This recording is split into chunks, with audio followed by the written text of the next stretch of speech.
Assalamualaikum warahmatullahi wabarakatuh.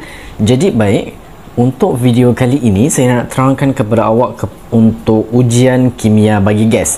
Okey, di mana ujian kimia bagi gas ini pada hari ini kita akan cover 3 ujian kimia lah.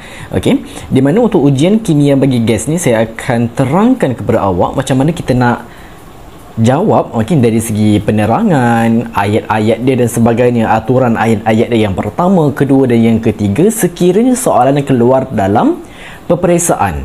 Okey, di mana sometimes akan ada soalan keluar dalam peperiksaan di mana soalannya dia suruh nyatakan ujian kimia. Okey, nyatakan ujian kimia yang bersesuaian untuk kita menentukan sama ada sesuatu gas tersebut hadir ataupun tidak. Jadi soalan yang macam tu dia boleh datang kepada 2 hingga 3 markah.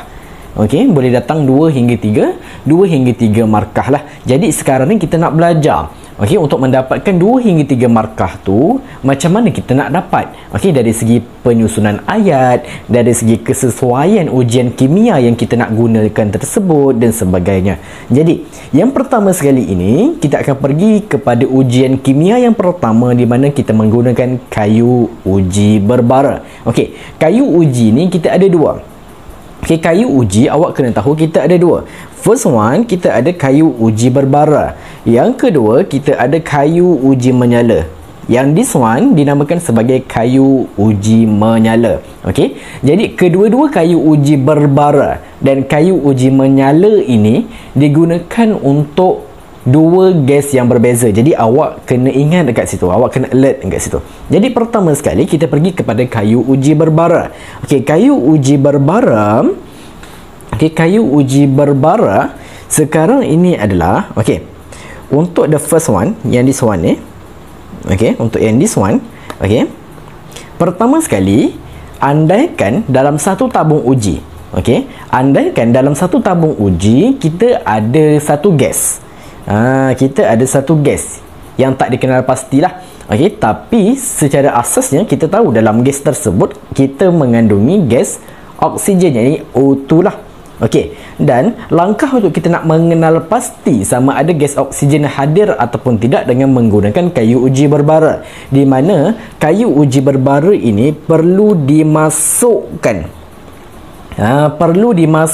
ke dalam tabung uji. Dan bila kayu uji berbara tu dah dimasukkan ke dalam tabung uji, maka selepasnya kayu uji berbara dia akan menyala.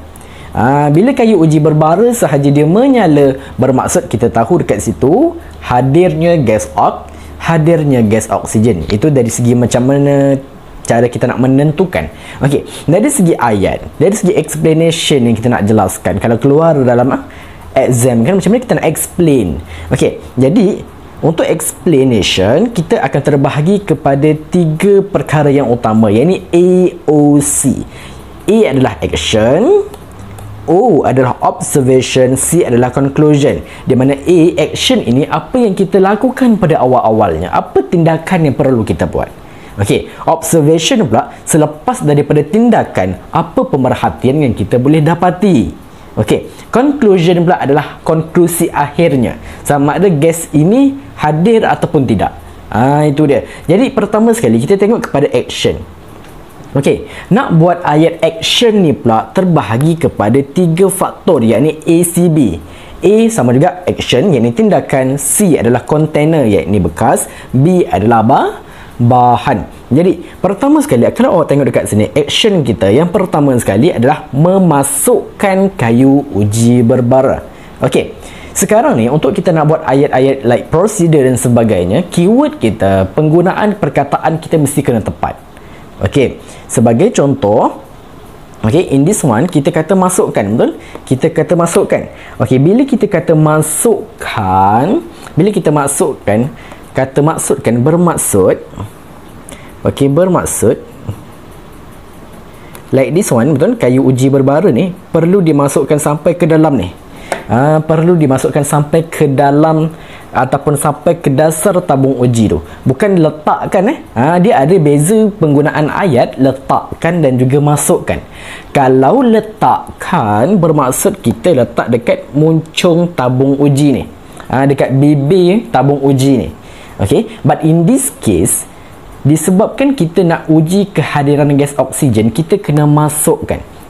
Kita kena masukkan, tak boleh letakkan tak boleh letakkan, kita kena masukkan. Kenapa kena masukkan? Kenapa tak boleh letakkan? Sebab letakkan bermaksud kita letakkan kat sini.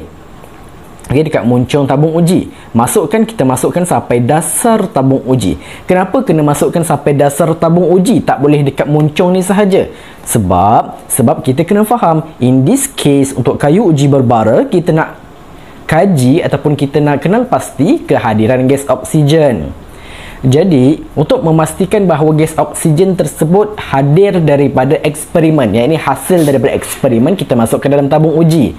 Maka, gas oksigen yang ada ataupun gas oksigen hasil daripada eksperimen tu ada pada dasar tabung uji. Manakala kita pun kena faham, bila kita conduct this ujian, bila kita melakukan ujian ini, sekeliling kita pun ada oksigen. Betul? Sekeliling kita pun ada oksigen. Jadi, tindakan kita kena masukkan kayu uji berbara ke dasar tabung uji, sebab kita nak mengelakkan kalau kita letak dekat muncung tabung uji ni, kita risau, kita khawatir sekiranya kayu uji berbara ni dia react dengan oksigen di sekeliling, bukan oksigen yang hadir ataupun hasil daripada eksperimen tadi. Okay, so that's why untuk kayu uji berbara ni, tindakan kita adalah masukkan. Okay, tindakan kita adalah masukkan dan bukan letakkan. Okay, sebab sekeliling kita pun oksigen, dalam tabung uji pun oksigen. Jadi tindakan kita untuk berhati-hati, kita kena masukkan sampai ke dasar kayu uji berbara itulah. Okay, so saya harap awak clear dekat situ. So that's why untuk action kita kata masukkan kayu uji berbara. Okay, and then C, container, ke dalam bekas lah, kena masukkan ke dalam bekas. Apa bekas kita? Bekas kita sekarang ni kita menggunakan tabung uji. Jadi kita katakanlah masukkan kayu uji berbara ke dalam apa? Ke dalam tabung uji. Ke dalam tabung uji, ataupun awak boleh kata ke dalam dasar tabung uji. Awak tambah sikit pun tak apa. Okey. And then dari segi bahan, dalam kita punya tabung uji tu ada apa dia? Ada gas. Tapi kita dah kena lepasti ke belum gas tu? Kita tak kena lepasti lagi. Tapi kita tahu yang gas tu adalah gas yang terhasil daripada eksperimen yang dah dijalankan. Maka untuk bahan awak katakan mengandungi gas terhasil. Jadi the complete words, the complete sentence yang awak akan dapat adalah masukkan kayu uji berbara ke dalam tabung uji yang mengandungi gas yang terhasil. Okey, ini untuk ayat yang pertama lah dari segi action, tindakan kita, apa yang kita kena buat. Okey, selepas daripada tindakan, maka akan ada pemerhatian, akan ada hasil. So hasil kita adalah dekat sini awak perhatikan, kayu uji berbara akan menyala. Kayu uji berbara akan menyala. Maka itu adalah awak punya observation. Just buat the simple word je, the simple sentence. Okay, awak nyatakan kayu uji menyala. That's all. Okay, and then akhir sekali conclusion. Bila awak dah kenal pasti, okay, awak dah buat pemerhatian, kayu uji berbara masuk dalam tabung uji, and then akhirnya dia akan menyala, maka dekat situ konklusi ataupun conclusion, kesimpulan yang awak boleh dapat adalah gas oksigen hadir. This one. Macam tu sahaja. Jadi sekiranya awak jumpa soalan-soalan yang berkaitan dengan ujian kimia bagi gas, terutamanya dalam kadar tindak balas lah. Okay, cara-cara untuk awak nak jawab just like this one. Okay, cuma awak perlu bezakan kayu uji berbara digunakan untuk gas apa, kayu uji menyala digunakan untuk gas apa. Awak kena faham itu sahaja. Okey, dari segi explanation tak ada masalah lah. Okey, mesti merangkumi AOC, action, observation, conclusion. Okey, action tu tindakan yang kita buat, observation tu adalah pemerhatian selepas tindakan dilakukan, conclusion adalah kesimpulan akhir sama ada gas tu hadir ataupun tidak. Maka dekat sini kalau dalam soalan keluar, okey, kalau keluar dalam soalan dan markahnya 3, bermaksud setiap satu ayat ni membawa kepada 3 markah. Setiap satu ayat ni membawa 1 markah, maka total awak akan dapat 3 markah. Okey, tapi make sure keyword kena betul. Macam this one, masukkan bukan letakkan. Okey, so ini untuk kayu uji berbara. Ingat kayu uji berbara untuk kita test kehadiran gas oksigen. Sekarang ni kita pergi kepada kayu uji menyala pula. Okey, untuk kayu uji menyala kita nak test kehadiran hidrogen. Kita nak test kehadiran gas hidrogen. Jadi untuk kayu uji menyala, action kita, tindakan yang kita kena buat adalah sama juga, masukkan kayu uji menyala, ataupun dekat sini awak boleh gantikan letakkan. Okey, awak boleh katakan sama ada masukkan ataupun letakkan kat sini. Okey, so sama ada awak letakkan, awak cakap awak masukkan ataupun letakkan kayu uji menyala. And then untuk bahan ni pula, maaf, ni sepatutnya terbalik ni. Ni nanti awak betulkan. Okey, yang C ni patutnya dekat tengah, yang B ni patutnya dekat ujung. Okey, nanti awak betulkan lah. Okey, and then untuk bahan, maaf, untuk container, untuk container yang this one. Okey, sekejap saya betulkan sekejap. Okey, untuk container pula awak katakanlah ke dalam tabung uji. And then bahannya adalah yang samalah, di mana dalam tabung uji kita tu ada apa? Ada gas yang terhasil. Jadi kalau awak perhatikan, ayat yang pertama kita ni adalah masukkan kayu uji menyala ke dalam tabung uji yang mengandungi gas terhasil. Tapi kalau awak perhatikan, this ayat ini sebenarnya lebih bersesuaian kalau kita gunakan untuk kayu uji berbara tadi. Okey, kalau kita nak repeat the same sentence pun tak ada masalah sebenarnya. Tapi kalau untuk kayu uji menyala, kita boleh juga letak, ini option yang kedua. Option yang kedua, kita boleh nyatakan bahawa action kita adalah letakkan kayu uji menyala. Okey, letakkan kayu uji menyala di muncung, okey, di muncung ataupun di bibir tabung uji. Okey, di bibir tabung uji yang mengandungi gas yang terhasil. Sebab saya macam yang sebelum ni saya dah explain untuk yang this one, kayu uji berbara ni, kayu uji berbara ni, the reason why kita kena masukkan ke dalam tabung uji sebab kita nak test oksigen. Okey, kita nak test oksigen, kita masukkan dalam tabung uji berbara sebab dalam tabung uji berbara ada gas oksigen yang hadir hasil daripada eksperimen. Tapi sekeliling kita pun ada oksigen, maka tindakan selamat kita kena masukkan sampai dasar. Tapi kalau untuk kayu uji menyala, kita nak test kehadiran gas hidrogen. So memandangkan sekeliling kita ni adalah oksigen, yang ada hidrogen hanyalah dalam tabung uji itu sahaja, maka kita boleh letakkan di muncung ataupun di bibir tabung uji itu pun dah mencukupi. Okey, itu dari segi action kita, tindakan kita. Dari segi observation, selepas awak dah masukkan ataupun awak letakkan kayu uji menyala tersebut, awak akan kedengaran bunyi pop. Dia akan kedengaran bunyi pop. Maka observation awak boleh letakkan bunyi pop kedengaran. That's all. 3 simple words that make one sentence, dan automatic dapat satu markah. Senang. Okey, itu dari segi observation. And then conclusion kita, awak nyatakan bahawa gas hidrogen hadir. Sebagai awak punya conclusion awak. Okey, that's all. Maka macam biasalah, this one awak akan dapat satu markah. Total awak boleh dapat 3 markah dengan ayat yang simple macam ni sahaja. Gitu dia. Okey, jadi kita dah cover untuk 2 ujian kimia. Okey, kayu uji berbara dan juga kayu uji menyala. Sekarang ini kita pergi kepada ujian air kapur pula. Ujian air kapur dia sedikit berbeza daripada kayu uji menyala dan berbara tu lah. Di mana untuk ujian air kapur kita akan menggunakan tiup penghantar. Okey, kita akan menggunakan tiup penghantar. Yang di sewan kita menggunakan tiup penghantar lah nama dia. Okey, and then kita akan ada tabung uji, dan dalam tabung uji ni kita letakkan air kapur. Okey, dalam tabung uji ni kita letakkan air kapur. Jadi in this case patutnya nanti dia akan ada kelalangkun lah. Maaf, apa benda ni? Okey, kita akan ada kelalangkun.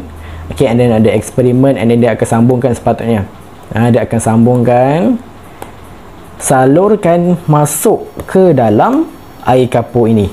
Jadi karbon dioksida kita, okey, ujian air kapur ni digunakan untuk mengenal pasti kehadiran gas karbon dioksida. Okey, jadi bila karbon dioksida ni dialirkan, dia akan masuk ke sini, and then akan masuk ke dalam air kapur ni lah. Jadi selepas dah masuk ke dalam air kapur, pemerhatian kita yang boleh kita dapati adalah selepas beberapa ketika air kapur ni asalnya dia jernih, betul? Air kapur ni dia adalah jernih. Okey, dia adalah jernih. Kau tulisan tak jadi-jadi. Dia adalah jernih. Okey, so air kapur tu mula-mula jernih. Tapi selepas beberapa ketika, selepas dah ditindakbalaskan ataupun gas karbon dioksida tu dah dialirkan ke dalam air kapur, maka dia akan menjadi keruh. Jadi menjadi keruh itu adalah observation kita. Conclusion kita adalah gas karbon dioksida akan hadir. Okey, sama jugalah. Okey, jadi action sama juga macam ni, this one. Okey, ni pun awak betulkan. Patutnya ACB ya. Patutnya ACB. This one. Okey, jadi action kita sekarang ni kita kata alirkan. Awak perhatikan untuk yang pertama tadi kita katakan masukkan. Okey, untuk yang kedua kita nyatakan letakkan ataupun masukkan, dua-dua diterima. Yang ketiga ni kita kata alirkan. Kita kata alirkan. Kenapa? Sebab kita menggunakan tiup penghantar. Kita menggunakan tiup penghantar. Jadi bila menggunakan tiup penghantar, kita kena kata bahawa gas yang terhasil tu dialirkan melalui tiup penghantar masuk ke dalam air kapur. Macam tu lah. Okay, so that's why kita katakan untuk action kita alirkan gas yang terhasil. Okay, alirkan gas yang terhasil ke dalam tabung uji. Okay, ke dalam tabung uji. Dalam tabung uji tu mengandungi apa? Mengandungi air kapur. Macam tu lah. Dia sedikit berbeza sedikit dari segi susunan ayat dia. Okay, jadi alirkan gas yang terhasil ke dalam tabung uji yang mengandungi air kapur. So selepas beberapa ketika, apa yang kita akan dapati, yakni air kapur akan menjadi keruh, yakni dari segi observation kita, pemerhatian kita. And then bila kita dah dapati air kapur menjadi keruh, maka conclusion kita akan dapati bahawa gas karbon dioksida hadir lah. Macam tu. Jadi sama juga macam kes-kes yang lepas. Ini satu markah, ini satu markah, ini satu markah. Awak boleh dapat 3 markah total. Okey. Jadi ini sahaja saya rasa untuk explanation saya mengenai dengan ujian kimia bagi gas. Jadi saya harap awak alert dan make sure awak betul-betul mengetahui setiap ujian tersebut digunakan untuk kehadiran gas apa. Okey, macam kayu uji berbara kita gunakan untuk kehadiran gas oksigen. Kalau untuk kayu uji menyala kita gunakan untuk kehadiran gas hidrogen. Kalau untuk ujian air kapur ni pula kita gunakan untuk karbon dioksida. Okey, jadi itu sahaja untuk video kita kali ini dan saya akan pergi kepada video yang akan datang mengenai dengan makin pula.